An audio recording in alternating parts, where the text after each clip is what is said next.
Welcome back to another episode of the Trauma Queen podcast. I am your host, Jessica Ella, and in today's episode I am interviewing a very special guest. She is the psychologist who gave language to what so many survivors experience but can't name. She is a professor emerite of psychology at the University of Oregon. She is an extensively published scholar who is best known for her theories of betrayal trauma, DARVO, institutional betrayal, and institutional courage. She developed betrayal trauma theory, revolutionizing our understanding of memory and abuse. She coined the term DARVO, as I mentioned, which is deny, attack, and reverse victim and offender, a tactic used by many abusers and a term that you may have seen on social media. She has published over 200 articles and received numerous awards for her research. And she is the author of 3 books, which is how I originally discovered her and her story. Betrayal Trauma, The Logic of Forgetting Childhood Abuse, Blind to Betrayal, Why We Fool Ourselves We Aren't Being Fooled, and her 3rd book, Trauma and Cognitive Science, A Meeting of Minds, Science and Human Experience. Her own parents founded the False Memory Syndrome Foundation and coined the term false memory syndrome and started what was actually named the Memory Wars after she came forward and disclosed her abuse, and she then became the target of a movement against survivors. Hello! I feel like I was joking with my partner just before saying I've never ever been one of those people who, you know, see someone famous and is like, oh my God, there's Brad Pitt. But when you said yes to coming on and when I thought about meeting you today, I was like, feeling a bit starstruck, which is probably so strange for you.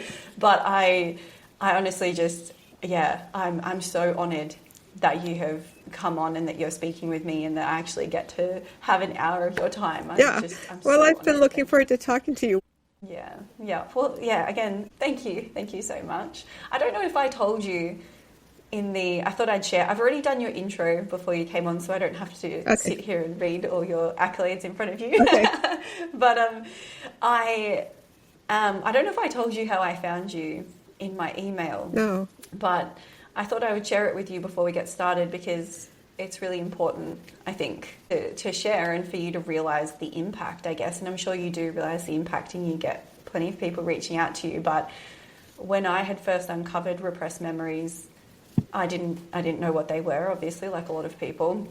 And I scoured the internet, like trying to find some information, trying to find what this was that was happening, and also any information on how to heal from father-daughter abuse. And there was nothing. I couldn't find anything. And I found this one blog post. And in this blog post, she mentioned you. And so I Googled you. And then I found your books. And then I found every article, everything. And I read everything. And I bought your books. And they honestly saved my life. I can hands down say they saved my life because it made me understand. It was like you were just writing everything that I was going through as I was going through it and making me understand it on just such a deep level that I just feel like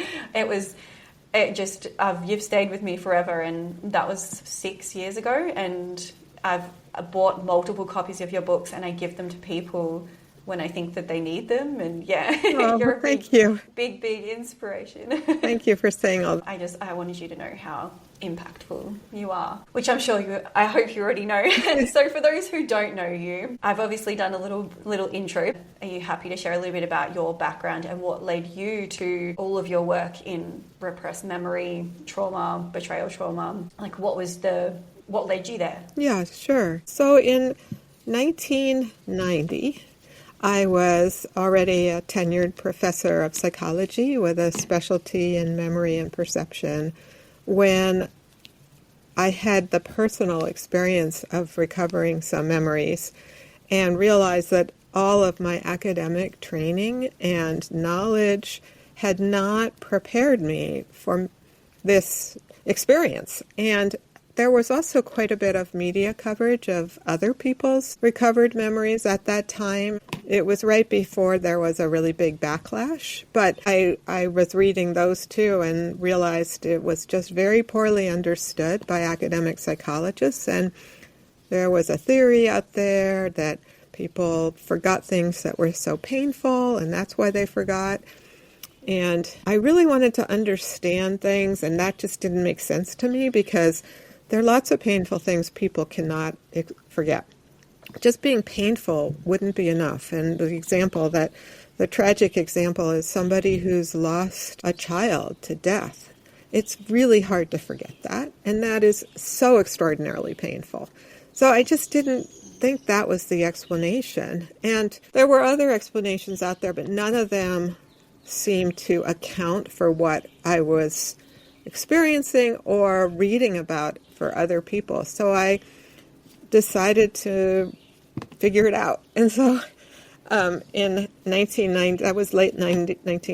In 1991, I put together a theory that I came to call betrayal trauma theory that was offering a new explanation for recovered memories. And at the time, I looked at both the cognitive mechanisms, how the mind would do that, but also was really most interested in the question of why. Why would people do that? Because it seems so counter to everything I knew about the purpose of memory, which is to remember important things, to learn from them. So why would you forget something so important? And the question of how, the cognitive mechanisms, turned out actually to not be that interesting because we've known for a very long time people forget things, they remember them, they can forget them at different stages, they can forget them even after they've known them for a while. This is all well documented. Memory tends to work well for us, but when it fails us, it can fail us in one of two ways primarily. One is it can give us the wrong information, and the other is it can just not be there when we need it. And anyone who's taken an examination has experienced both of these, right? Before the exam, you knew the answer, but you're sitting there in the exam room and you cannot remember. Or you think you remember and you write it down and it turns out you were wrong. So these are the ways memory can fail us. And we have already have a good understanding of how. But the why question perplexed me. And the theory I came up with that I call betrayal trauma theory is that, very simply, we forget things when they create a dangerous conflict between our need to be attached to somebody and the truth about what they've done. We are actually very good at detecting cheating and betrayal when we're really empowered in a situation, like if somebody at a store gives you the wrong change or a bad product, you can argue back or decide never to shop there. But if we're really dependent on somebody, what happens when we confront them or withdraw from them? It can just make the situation worse. So a child who's being abused by a parent who confronts the parent, who withdraws from the parent, may well not get their basic survival needs met, may get more abuse. Forgetting is a great solution to the problem.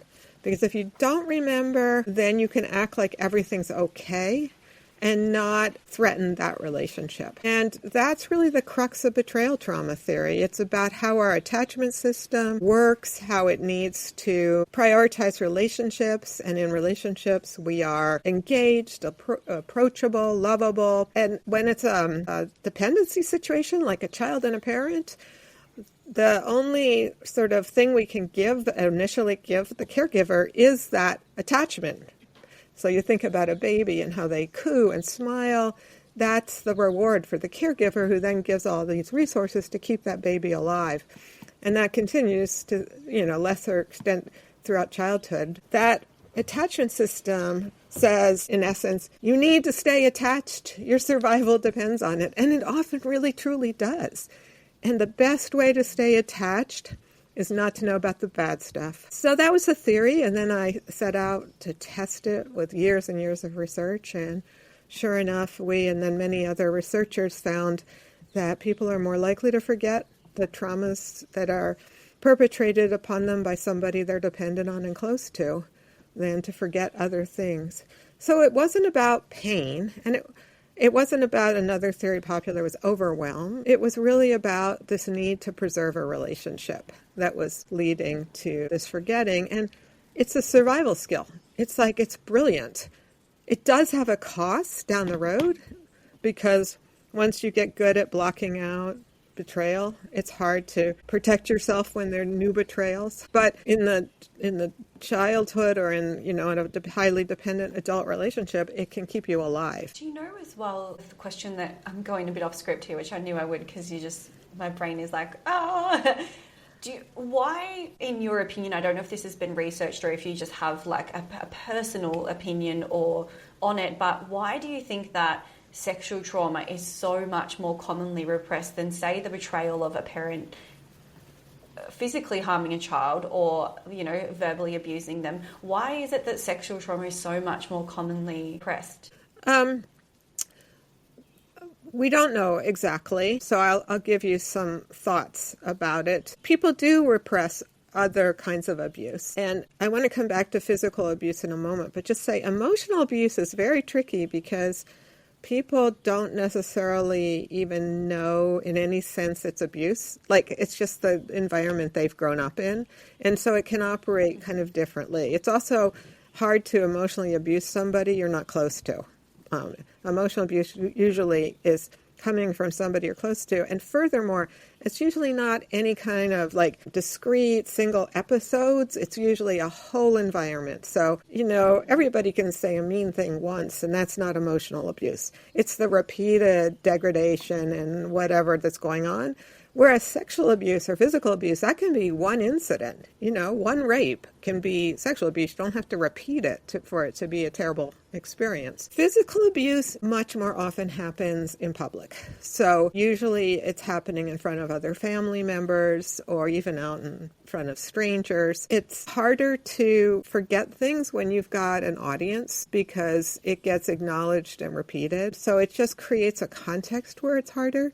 Sexual abuse tends to occur in private and is often presented as an act of secrecy, so don't tell anyone.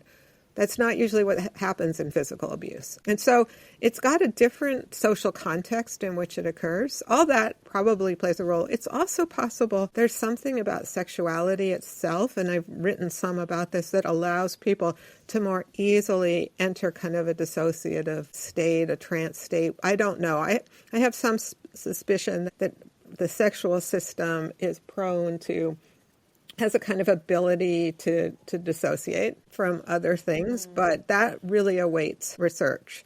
We have found, though, people can forget all three kinds of abuse, and people are more likely to forget physical abuse if it's perpetrated by a close other as well. So the betrayal can be there, and the betrayal trauma reaction can be there, but you're right, the highest rates of forgetting we see for child abuse or sexual abuse. But I should also point out, people can forget entirely different kinds of traumatic experiences when betrayal is involved. I should also add, it's probably not the only reason people forget things. I don't want to say I've explained it all with one thing. It just accounts for a lot. It doesn't mean it's the only reason people forget things. Absolutely. What I have been thinking a lot about lately, because there are so many people with this repressed sexual trauma, especially from childhood, is that I feel like with verbal and physical abuse, the child can sort of understand what's happening to a degree, whereas with sexual, especially if it's before they've been introduced to anything, there's so much confusion around what's happening. So It's like they just don't have that no understanding of what's happening, whereas if someone's saying something mean to you or physically harming you, it's a little bit, not in any way, shape or form, a less traumatic experience, but maybe a little bit less of that confusion around what's happening. That's such a good point, and especially if it's a close relationship with a lot of grooming, where there's no moment of terror or pain, and there's no vocabulary for it, and it may even feel good in some ways. So what is the trauma to be forgotten? But it is deeply traumatic to people. Like that, it both can seem in the moment like nothing, and yet it has these very distinct impacts on people. And another thing about sexuality is when our wishes are violated, when we're not like agents in the sexual experience, it's a very profound violation of autonomy. And of course, kids have their autonomy violated fairly often, because especially young kids, but there's something about the violation of sexual autonomy that's really, really harms people a lot. The shame, the emotion of shame that kind of is paired with it. Yes. Is probably part of it. So How are you comfortable to talk about, I didn't put it on the list, but are you comfortable to talk about when you came forward with your experiences of sexual abuse, how that was responded to by your parents and what they then went on to do? Because this was something that just honestly just blew my mind, like the extent to which people will go to protect themselves. Yeah, a little bit I'll talk about it. I mean, one thing you probably know is I didn't intend for any kind of public disclosure. Maybe I would have eventually, but I was nowhere near that at the time when I was dealing with memories. And like a lot of people who've recovered memories for sexual violations, there were some things I always remembered but didn't know how to interpret. But then there were also some very distinct new memories that were very disturbing. I wasn't even prepared to tell my parents. I had told a few people I was close to, and my parents came to visit me. I had 2 young children at the time, and I thought I could kind of get through the visit, keeping everything under wraps, but I couldn't, in the sense that it was too upsetting to me. And my husband asked them to leave the house, and somehow in that conversation told them why. So it was my husband, who's now my late husband, but he didn't plan it. It just was part of the conversation. So that was the big disclosure to my parents, was through my husband. And after that, they did leave the house. But after that, I think they really rapidly reached out to people and found a community to support essentially their denial that already existed. There were people that were already arguing that child abuse accusations were often false, even from kids. And they sort of connected with that community, and they quickly started to put together an organization that they later named the False Memory Syndrome Foundation. I didn't know that for months. I didn't know all that was going on behind the scenes. And I was engaged in email exchanges with my parents, not getting very far. There was just tremendous denial and anger. And then in the meantime, I was working on developing betrayal trauma theory. I had no intention of making my situation public. Academic, it just didn't seem like a good idea for my career. I'm a private person. I just wasn't in my plans at that point in my life. And my parents, because of their organization, made it very, very public and distributed. My mother wrote a sort of first-person narrative. She used a pseudonym, but then she distributed it and told people she was the author. But it was distributed to my colleagues in my own department, all over the country. Then it was in the press everywhere. I was referred to by my first name without being interviewed, and often depicted as somebody like a hysterical young woman. Like it was just very strange. It was very odd. I went from Professor Freyd to their daughter, Jennifer. It made me sound 6 years old.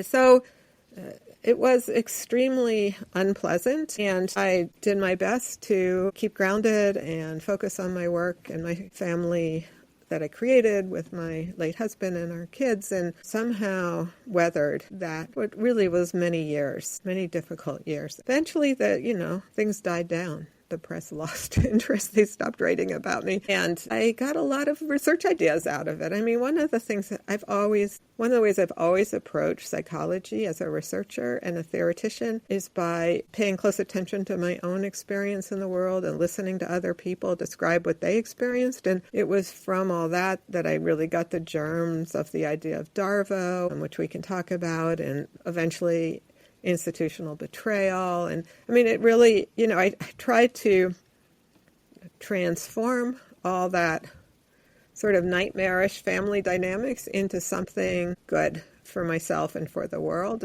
I think it was relatively successful, but it would be not honest if I said it was always easy. I mean, there was a lot of pain involved. To this day, I don't think, sometimes I take on systems, and I'm willing to fight in ways people say, oh, you have so much courage. Why are you willing to do that? And I'm like, well, I've already been through the kind of worst betrayal. There's not anything new that can happen. And I didn't plan that. It was not my plan. But it happened around me, and so that's just how life worked. Yeah, And think you definitely did affect more people than what you realised, because until I reached out to you, you had no idea the impact that you've had on me for the last 6 years. So I think I do understand that feeling of, it's almost sometimes, I mean, you were like, it was thrust upon you. Like, it was literally just, you had no option, and it was just I can't even imagine what that would be like, to have no control over that situation again. Like, even with your past husband, coming, like, saying it for you when you didn't necessarily want to say it, and then them going, like, it's just that's like betrayal and just so much out of your control. Yeah, it just spun out of my control. And then who would have expected it to be like, in the New York Times and on our national public radio in the United States. I mean, it's everywhere in the highest levels of the media. And the organization, the False Memory Syndrome Foundation, they did a really good job of PR. I mean, they got placed everywhere. I think they had a message people wanted to hear, too, which was, instead of all this horrible abuse, it was all just made up and hysteria, and it was just feminist therapists planting memories, and all the whole story, I think, was successful in part because it was really what people wanted to hear. Yeah, people want, and I mean, especially people who are abusing predators. Right. They obviously want, that that narrative to continue. And it has had a ripple effect. I think this whole situation has had a ripple effect through society. The False Memory Syndrome Foundation was closed down, was it? Yeah, and I think it was 2019, I think it was shut down. Yeah. Yeah. Did you fight to have it closed down, or was that just something that happened naturally? No, I did my best to just keep far away and stay away. Yeah, and then I found out, somebody told me about that it had shuttered. Yeah. Yeah. Okay. Good. I will come back to DARVO and some of those other things. Thank you for sharing that. I know sometimes like you said, you're a private person, and I appreciate it. So, can you give a little overview? We did touch on repressed memory already, but can you just give like a brief explanation that the average person who may be struggling with repressed memories, what's happening in the brain? Like, when that happens, like, how does their brain repress that memory? Like, what's the function happening that allows it to become unconscious and be stored somewhere that can later be accessed? How's that linking up? The answer to that is partially that there's more than one way. So it's just, it's not a single way. Some people, at the time the event happens, maybe they're very young, and sexual abuse is happening in the dark, and so you don't even have a visual image to store. Or even if it's, daytime, people can do what we would call in psychology, fail to encode the memory in the regular way. So they just have a way to stop the encoding as it's happening. And this is closely related to the concept of dissociation that has been around in mental health fields for a long time. The idea that you can kind of break apart the normal integration of your conscious experience. And if people block the encoding of the memory in the first place, later they may remember what happened in a very fragmentary way. They may get images and feelings, little bits of memory that were laid down without the narrative that makes sense of it all. And then people, when they're getting those kind of memories back, they try to weave it together and make sense of it. Sometimes, there are errors at that point in how they weave it together. People may misunderstand what had been going on because all they have are fragments. Some people at the other extreme encode it very well, even remember for a little while, and then come to realize, not consciously, but in life, the memory's too dangerous. So let's say, it was somebody, your parent, one of your parents who was abusing you, and you remember it, but then you're freaked out by it and start to withdraw from the parent or get angry at them. And then that just makes your situation worse. Then we have the ability at that point to block what's called blocking retrieval, where we have a cognitive ability to kind of inhibit the retrieval of that memory. later it may come back, and it may come back fully formed, like everything's there because it was all there all along. It just was like blocked, like a door was closed. So different people when they were... Do you know where in the brain it No, goes I don't. And I when don't it's think locked anybody away? knows Yeah. exactly because really memory is pretty distributed. And I don't think, there is neuroscience work on this, but I think we're a long way from people being able to answer that question. And I'm not a neuroscientist. But I think people's experiences of recovered memories can really vary because of the differences in how they forgot in the first place. And it is, people can be wrong about some aspects of it. That happens. Just like you can be wrong when you, take an exam and you write the wrong answer down. So it's not that memories are forgotten and then come back in perfect form, although sometimes they're very precise, but they're all over the place. But the interesting thing is we do know this from research, that the probability of an error in your memory is not related to whether it's recovered or not. All memories have error in them. All memories have a little bit of error in them all the time. Fortunately, most of the time we're pretty good, but sometimes we're quite wrong. And that being wrong, which is pretty rare but can happen, is not about whether you recovered the memory or you remembered it all along. It can get distorted either way. So when people talk about recovered memories versus false memories, that is actually a meaningless distinction. Those are two separate things. One is about the accuracy of memory. The other is about what we call the persistence of memory. And those are just different aspects of memory. They're not strongly correlated with each other. So there's no reason to doubt somebody when they say they remember something based on whether they tell you they've always remembered or they've recently remembered it.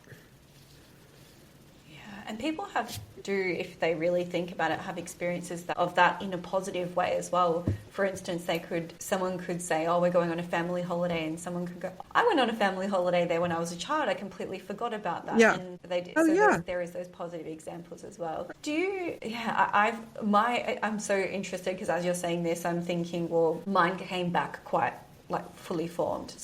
A couple of them in sections, but I can remember a moment when I was a teenager where something absolutely horrific had happened, and it was torture as a punishment for speaking up to somebody. And I can probably pinpoint that potentially as a moment that the prior 13 years of constant abuse was then pushed down, and then I have evidence sort of in my mind that I had been encoding them, which makes sense to me now that some people just have some fragments come back, but I will have a fully formed memory, and it's like a movie, like I can see everything that's happening. Yeah. So that's really interesting. Have you had any experience with as well? I didn't realise that I had actually repressed memories in my adult life too, because I didn't know that I had that superpower, we'll call it. Mm-hmm. But have you experienced this as well? Like, do you think that there is, if you've done it from childhood and it's kind of become a go-to response and a protective mechanism, if there's something that you can't cope with later on in life, that your go-to is just to forget it, and you've got that pathway there and you know how to do it? Is that's just me logically thinking, but is that something that you have like worked with people or experienced? Yeah, and I'm not sure how much there's really research connecting up childhood repressing with adult repressing, but there's lots of documentation. And what you're saying makes total sense. I think you're right. I just don't know that there's research, but lots and lots of research does exist on adults repressing memories. It's not just children. Even before all of this stuff of the sexual abuse, there was documentation of people coming back from war and having repressed their whole combat experiences, and some completely, some partially, lots of other forms. One of the most fascinating case studies I've read that's newer and by a cognitive psychologist was a group of people that he found who went through things like a trial, like a legal trial on a sexual assault, and being able to testify about the sexual assault and then forgetting the whole thing. Like, so they even talked about it. They even talked about it in front of like a jury and then forgot it. And in my lab, some of my students decided to call this rotating betrayal blindness. They created a way to measure people's experiences of that, where people, they remember one day and they forget the next, or 1 year. And that's a thing that happens too to people, probably because they're so good at forgetting, and also because the cost of remembering becomes too much. So they go back and forth between forgetting and remembering. You see, there's all these different variations that are out there, and it would be really a mistake to say somebody's memories aren't real just because they have a different pattern than someone else's. Absolutely. So you also mentioned in what you were just saying something that we haven't touched on yet, but that I just am so passionate about speaking about, and I don't even think it was in the questions, which is wild. But one of the most asked questions of myself, because I speak publicly about my experiences, and one of the most asked questions is, where was your mum? Instead of, so all the questions being fired at my dad, it is always, where is your mum? How did she not know? How did she not see anything? And when I say to them, she wasn't looking for anything, he was hiding it well, but she wasn't looking for anything. She just never considered that he could do something like that. They're like, that's bullshit. That's like, that's not possible. She just didn't want to know. They're very, very blaming. And when I read your book, I think it was I can't remember which one it was in because I get them blended together, but I think it was Blind to Betrayal.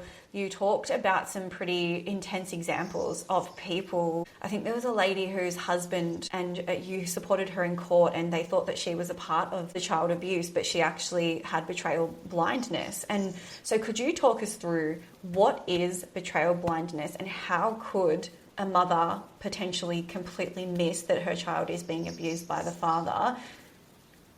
How can that happen, and give some understanding to people who just go straight to the attack? Yeah.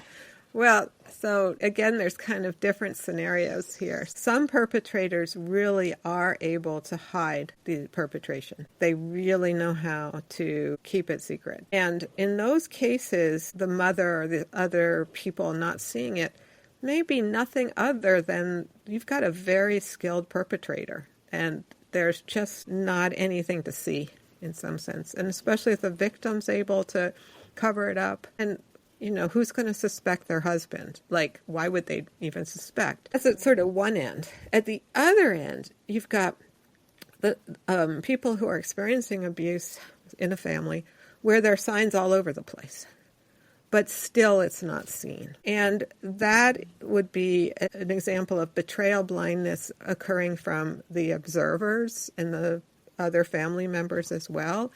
And I've, written about cases like that. One case involved a woman whose husband was eventually arrested for childhood sexual abuse, but had in his house, when the police came in with a warrant, had piles of child pornography magazines sitting around, like on the coffee table. And his wife explained later she didn't see them. They were on her own coffee table, and she didn't see them. She was so able to block that information out that it didn't enter her conscious awareness that there was child pornography on the coffee table. Why would she do that? Well, if she has a history from her own childhood of being able to block out information, and she felt dependent on her husband, and many women are dependent on their husbands financially, emotionally, and so on, it may have been serving her needs, her relationship and survival needs, to block that information out too. And she might have really been skilled at doing it from prior experiences. So that can happen. What I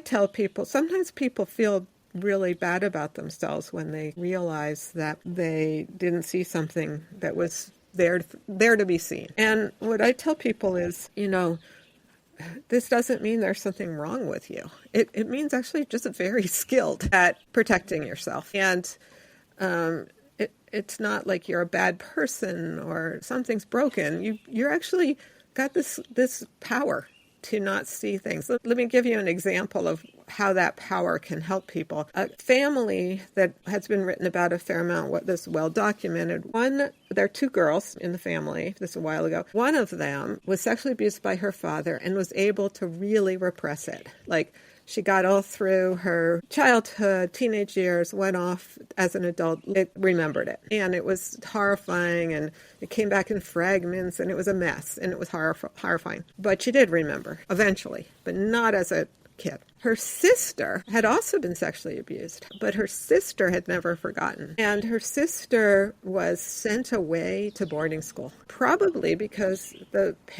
father, who was the abuser, recognized the danger of keeping that girl in the house. And the one who was able to forget got all the benefits of living in a nice house with parents who took care of her in most ways. Now, they were her father was abusing her, but, she was fed and clothed and educated, and she got through that childhood, whereas the sister was sent away. And she got some protection from the abuse, but she had no she was essentially, kind of neglected and abandoned by her family. So which was the better way to cope? Who's to judge? But they come with costs. The one who forgot really ended up having a lot of benefits from forgetting. And while it was really difficult to go through the remembering, she came out a pretty strong, grounded person. Whereas the one who couldn't forget, who didn't have that superpower, was really, in some ways suffering more in the long run. So the problem is not how these people were coping, but that these things were perpetrated in the first place. And when you're a victim of sexual violence, there is no right way.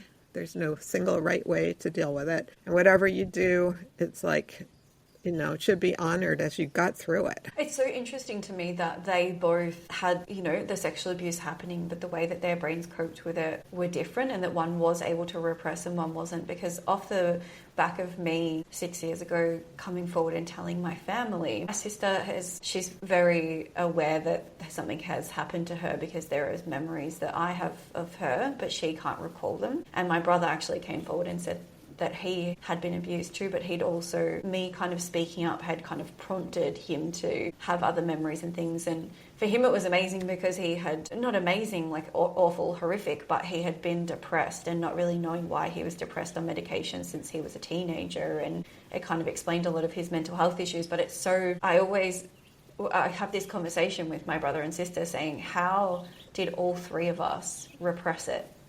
Like, how I find that amazing that 3 out of 3. It's I don't know how common that is, but I just find that so interesting that in that situation their brains did something completely different. Yeah, I mean, there's some evidence that the ability to dissociate, which is related to this ability to forget, is partially genetic. So, people are going to vary. It's like a lot of abilities. It's going to have it's not all genetic. It's going to have a genetic component, though. It wouldn't surprise me to see it running in families. In a way, the example I gave you with the two sisters going such different directions there is kind of more surprising to me. How did that happen? Yeah. But genetics are complicated, and there's genes and environment interactions, and who knows why. But the fact that all three of you had some repressed memories may just say you guys had those genes that could do that,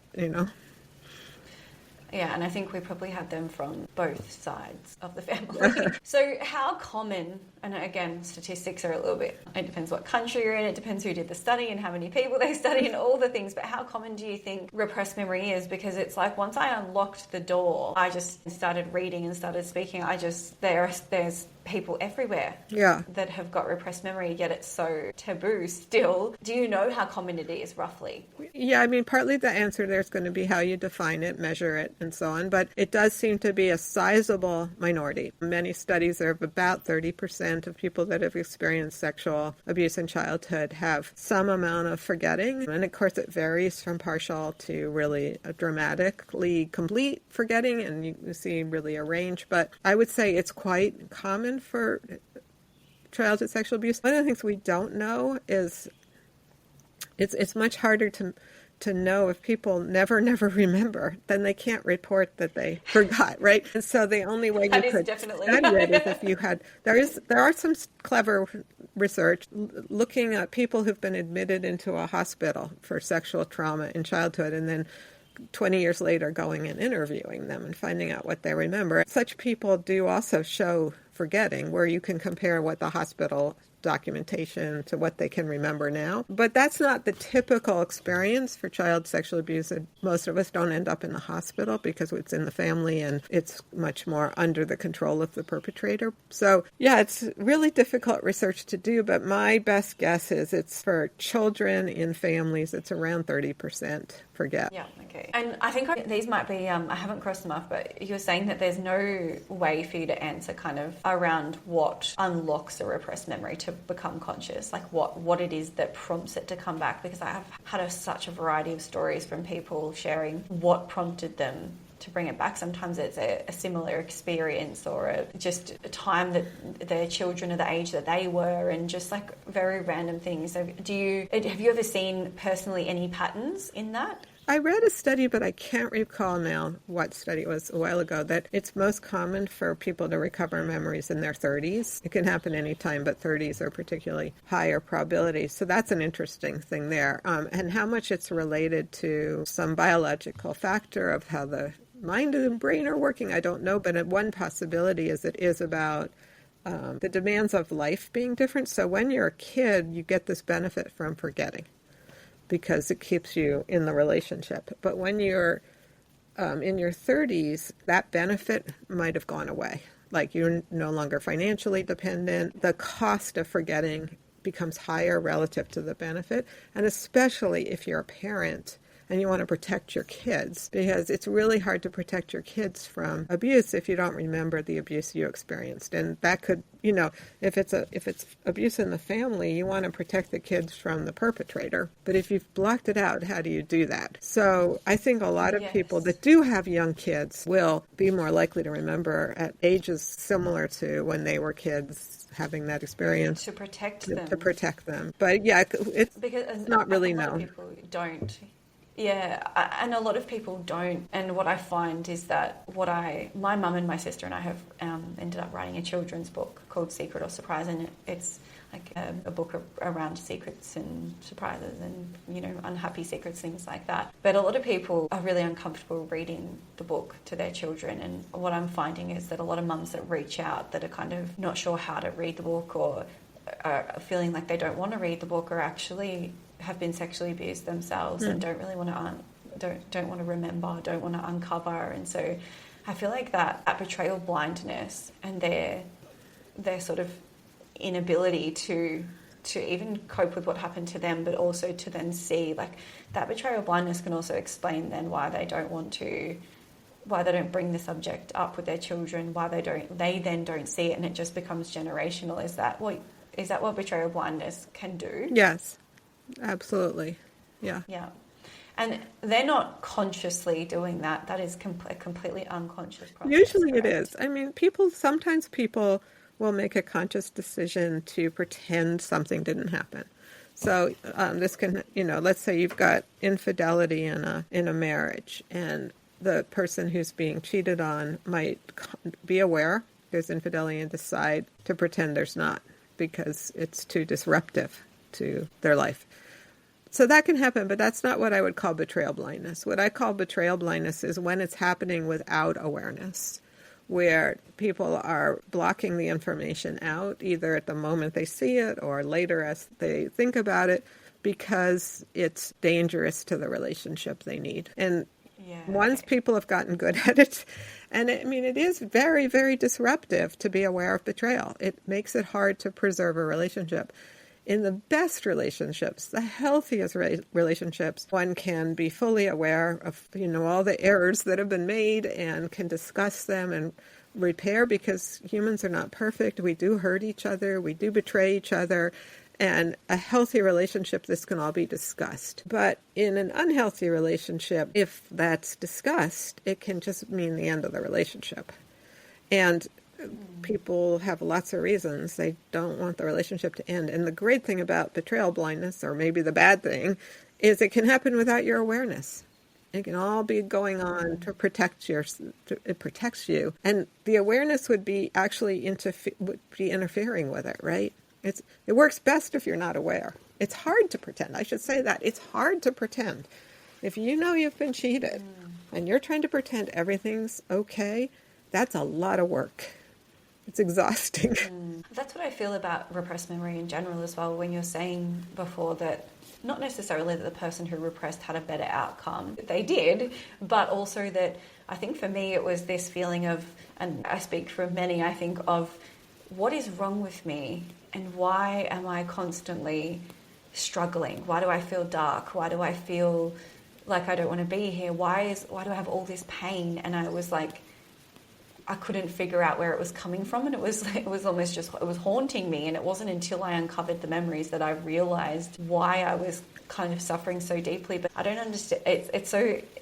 I don't understand how I can suffer so deeply, but also forget at the same time. Yeah, well, because we don't just our human memory system is multi-layered. And you don't have just a single memory. You've got like this narrative interpretation that you can forget. But you have sensory memories. You've got memories of actions. You might learn a skill and not know where you got that skill. So you have all these different memories at different levels. And the emotional memories, the sensory memories may be percolating up and they're dangerous. Absolutely. So you tamp them down. I mean, it's complicated and it can be it was implicit rather than... Yeah, and the pain. I was implicitly remembering through triggers and sounds, and so I was always activated, but I didn't have the narrative, as you said. Yeah. And I mean, that's the thing about betrayal blindness. It does have this down the road cost, and so I wouldn't ever say you should, if you are an adult who has the ability to take care of yourself and some resources, betrayal blindness is a good thing to shed. It's only useful when you're in a dependent situation. You don't have a good alternative. Absolutely. All right, I'm mindful of time. I could talk to you literally all day. A lot of people who come forward with their abuse stories and speak up about what happened to them, they speak up to different institutions, whether it be a college student, to their university, whether it be to the police, whether it be to their employer. Can you talk to me a little bit about institutional betrayal, what this looks like? And so you're absolutely right. People, after they are abused, often do in some way reach out to an institution that is supposed to protect them and help them. And the other thing I would add, though, is a lot of abuse occurs in some sort of institutional context. So you can think of the family as kind of a little tiny institution. Other people are abused in the context of churches, schools, sports, colleges, the workplace, the military. I mean, there's a lot of sexual and other kinds of abuse that occurs in an institutional context. And how the family fails to protect people, how the institution fails to protect people from the beginning is part of institutional betrayal, as well as the response afterwards. And what we've been researching this now for 20 years, and so have a lot of other people, and we know that institutional betrayal can be deeply, deeply harmful to people over and above the interpersonal harm that they've already experienced. So if somebody is raped in an educational context, the way the school failed to prevent it and responds in the aftermath can add a whole lot of harm to the already harmful experience. And we know this from research, and we figured out how to measure these things. So it's very common that there's institutional betrayal, not just around sexual trauma, but a lot of things. The good news is this is an easier problem to solve than betrayal trauma itself,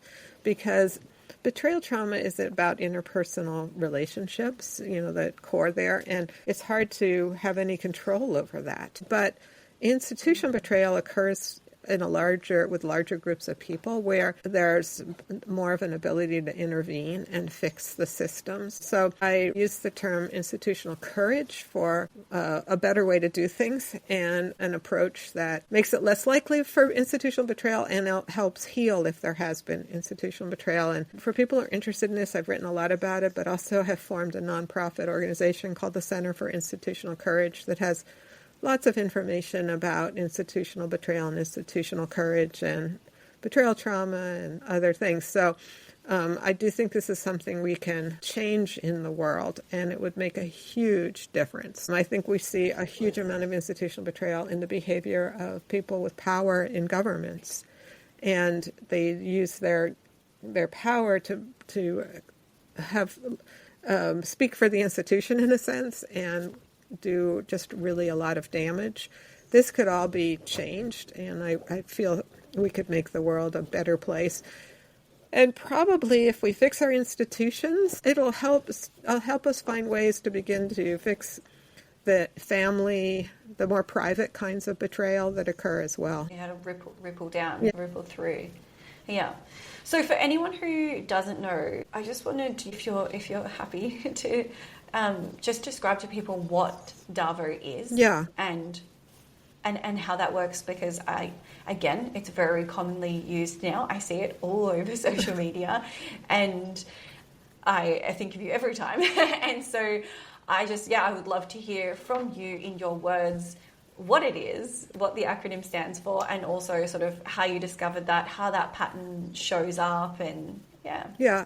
So DARVO is an acronym. As you said, it stands for deny, attack. The RVO is reverse, victim, and offender.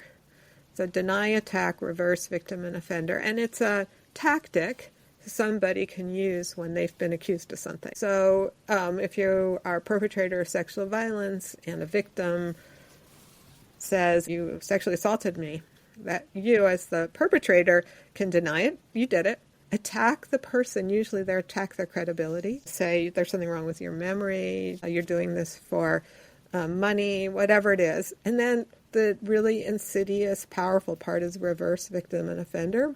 So the person who's being accused takes the victim role and says, you're hurting me with your accusation, you're hurting my reputation, you're hurting my family, you're a terrible person, and puts the true victim, it can be the true victim, into the perpetrator role. It's really hard to deal with that. Once that happens, it's very confusing.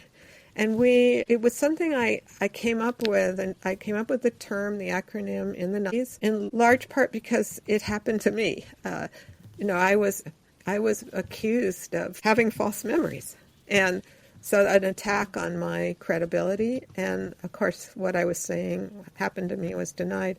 But also in many media portrayals and so on, I was cast as the problem by making this accusation in the first place, harming innocent people. So I had that experience. I also, in the United States, witnessed it on television in a very dramatic way, which was in the early 90s, the hearings of Clarence Thomas, who was eventually confirmed to the U.S. Supreme Court.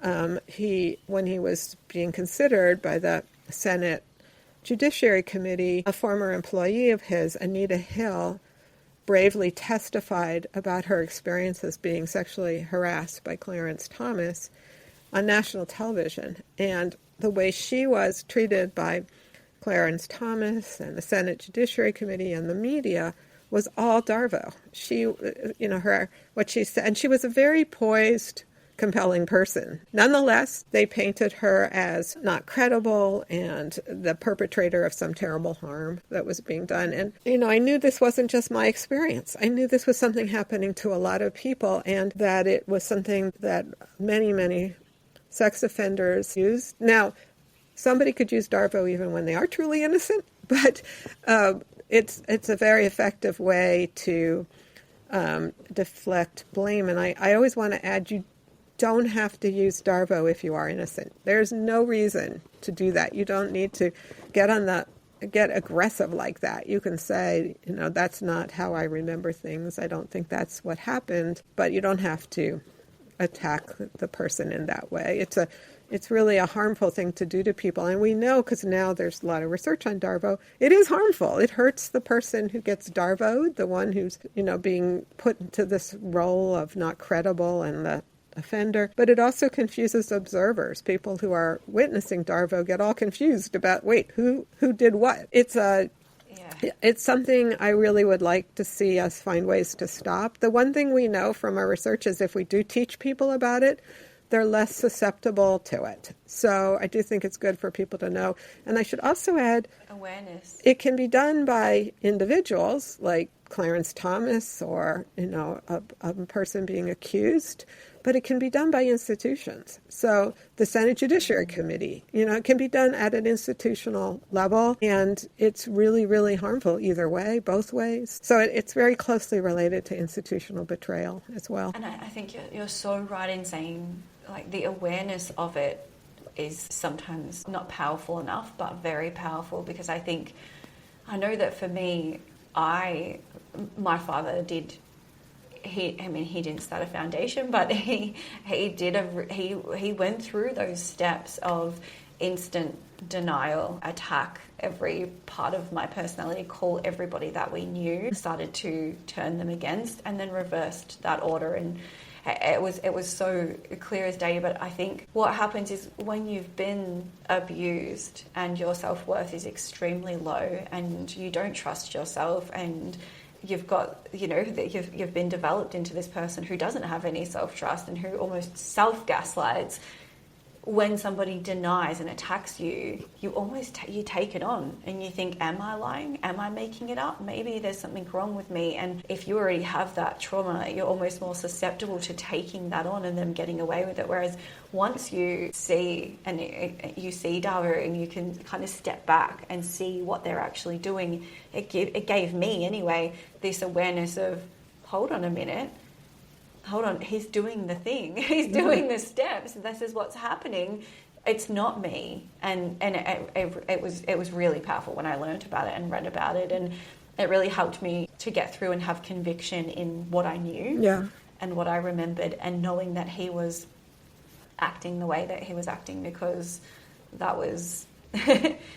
because that was the classic response. And I've seen it now used in context to, I've had past partners who there's been infidelity and they've used the DARVO and, well, you were the one that was cheating, and, they flip it around, and I see it used in emotional abuse, all sorts of situations. So it really does apply to so many different situations. And I think that's why it's so commonly used and why people relate to it so much. Yeah, unfortunately, it's really commonly used, and I think we're living in an era when we see it be very effective for people who have a lot of power, and when they do it, they get away with it. It helps them. It's probably encouraging more people to use DARVO. So I really think we need an education campaign to halt it. Yeah. So how can therapists that are listening, people who work with trauma, how can they better support their clients who have repressed memories? Is there a way that you kind of can guide them to? Just a couple of just little key steps. If they've got someone coming to them with repressed memories, how do they guide their client? How do they, take them through that? Not take them through that, but how do they support that client? Yeah, well, I should say right away, I'm not a clinician. So I'm a researcher and educator. So I don't have any particular, Oh, so you've never worked with people one-on-one? Well, I did just a little to learn about it be a better researcher. But yeah, I'm not, Not one. Oh, yeah, okay, yeah. That's fine. That's fine. But I do have, I would say that it's really, I really would say it's really important to respect people's autonomy. And when people are grappling with their memories, it's really important to validate their feelings and not get involved in validating the facts that nobody, that a therapist can't possibly know usually, but their feelings are very real. And I think the therapists that help people the most in these situations are respectful and compassionate and good listeners, and take seriously people's feelings as, that's the material to work with, and let the clients figure out the facts. Yeah, absolutely. Great advice. So what gives you hope today? What gives you hope to keep doing this work, to keep pushing forward? I have lots of hope. So first of all, in the time since I started working in this area in the 90s, people's awareness for these issues has grown and grown and grown. And when I first started to study sexual abuse, everyone looked at me like, well, this is not a relevant topic. Like, It's very, very rare, and why would you study something like that? And now I think it's recognized as very common and very significant. So I think, awareness has grown in a really good way. And it's messy. It's up and down. Some years things go in the wrong direction. It's not like a linear path, but overall, with the vantage point, of 30 years, it's really, really grown. Another thing is I marvel at people's ability to heal. That people are just amazing at healing and then going and doing good in the world after being mistreated terribly. So I think we all can heal. We can heal our societies as well as ourselves individually. So I think there's great potential for the future for us. Absolutely. Absolutely agree.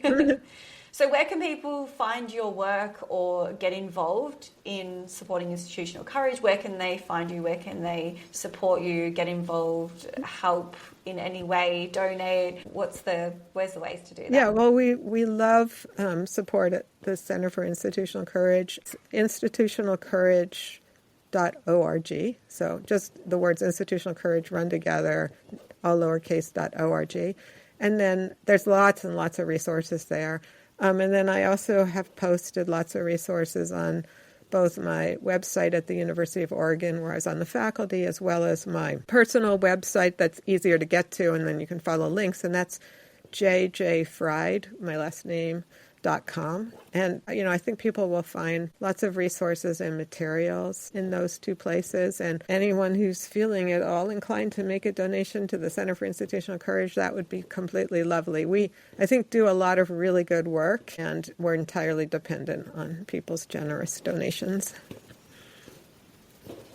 Amazing. Well, thank you so much again for your time today. I know we've gone a little bit over, but I really appreciate every single word. Yeah, well, it was great talking with you. Yeah, it was so lovely.